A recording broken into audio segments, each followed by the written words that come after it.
समाधि स्थली है। पूज्य बाबा महंत चांदनाथ जी महाराज ने जो संकल्प लिया था, और मुझे याद है उस संकल्प के दौरान जब यहां पर समाधि मंदिर की भूमि पूजन का कार्यक्रम हुआ था पूज्य महंत चांदनाथ जी महाराज के सानिध्य में, तब योग गुरु स्वामी रामदेव जी भी उस समारोह में थे, और उस समारोह के दौरान उनका संकल्प झलकता था।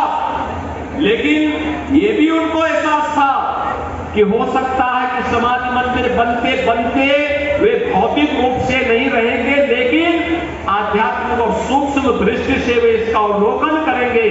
आज पूज्य बाबा महंत चांदनाथ जी महाराज के उन संकल्पों को जिस मजबूती के साथ समाधि मंदिर की स्थापना और कलश स्थापना के कार्यक्रम के साथ अब परकोटा के निर्माण की कार्रवाई को श्री महंत बालकनाथ जी योगी ने जिस तत्परता और मजबूती के साथ, जिस दूरदर्शिता के साथ आगे बढ़ाने का कार्य किया है, अत्यंत अभिनंदनीय है, सराहनीय है, और वह एक नया संदेश भी देता है। भाइयों बहनों, भारत की संत शक्ति ये कभी पलायन का रास्ता नहीं अपनाती है, चुनौतियों से जूझने का जज्बा रखती है। विपरीत परिस्थितियों में धैर्य खोए बगैर, क्योंकि उसका उद्देश्य तो एक ही है, लोक कल्याण, और लोक कल्याण के माध्यम से सनातन धर्म को मजबूती प्रदान करते हुए राष्ट्र कल्याण के मार्ग का अनुसरण करना। राष्ट्र के हित में जो कुछ भी होगा वही हमारे लिए अभीष्ट है। सनातन धर्म के हित के लिए जो कुछ भी होगा वही हमारे लिए अभीष्ट है। बाकी हमारे लिए कुछ भी महत्वपूर्ण नहीं होता है। और उसी अभियान को लेकर के यह मठ निरंतर चल रहा है, सदियों से उस परंपरा का वाहक बना हुआ है। पूज्य महंत श्रीनाथ जी महाराज रहे हो, पूज्य महंत चांदनाथ जी महाराज रहे हो, आज चाहे महंत योगी बालकनाथ जी महाराज हो, या नाथ संप्रदाय के जुड़े हुए या खड़ दर्शन से जुड़े हुए हमारे जितने भी पूज्य संत जन आए हैं, इन सबका जीवन गांव गांव में रसे बसे। भारत की मजबूती का आधार यही है। दुनिया के अंदर इतनी बड़ी आबादी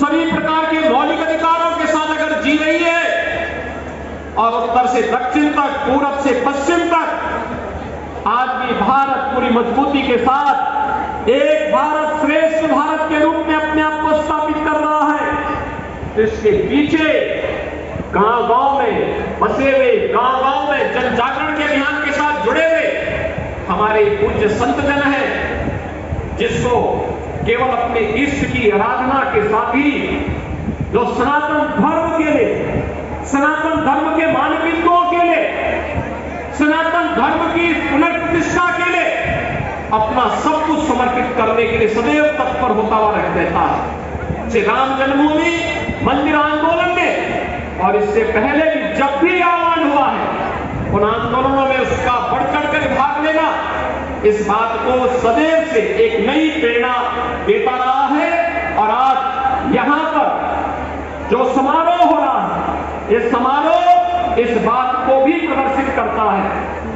न जाति भेद है, न मत और पंथ का भेद ही है।